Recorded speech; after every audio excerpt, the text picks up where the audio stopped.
ఎవరిని మోసం చేస్తున్నా?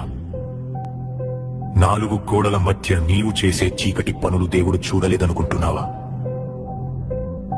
బయటకి భక్తుడిలా నటిస్తూ లోపల కుళ్ళిపోయిన శవంలా మారుతున్నావు. నీ అసలు స్వరూపం చూసి నీకైనా అసహ్యం వేయడం లేదా? విను, లేఖనం ఏం చెబుతుందో విను.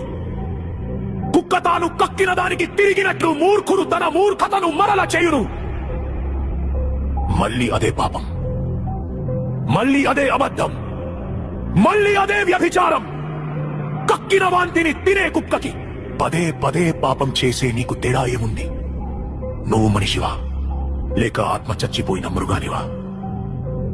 నువ్వు చచ్చిపోతున్నావు. నీ ఆత్మీయ జీవితం శవంలా మారి కుళ్ళిపోతుంది. దేవుని కృపను నీవు అలుసుగా తీసుకుంటున్నావు.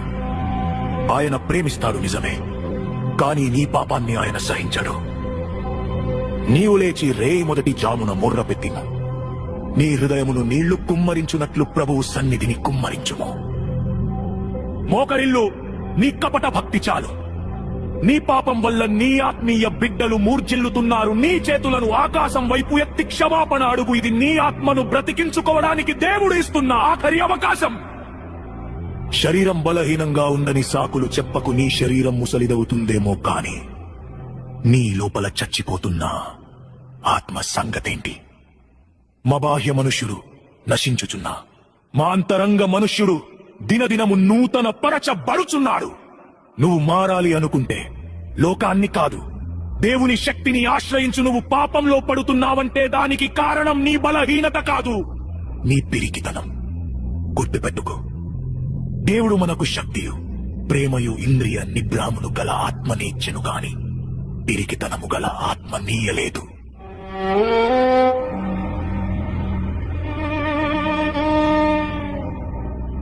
నీకు దేవుడిచ్చింది సైతానును ఎదిరించే శక్తి, నీ ఇంద్రియాలను కంట్రోల్ చేసే నిగ్రహం.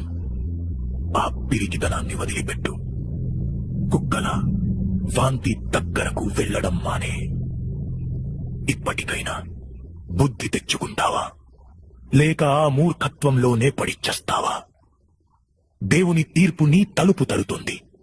సమయం మించిపోక ముందే మేలుకో. జాగ్రత్త.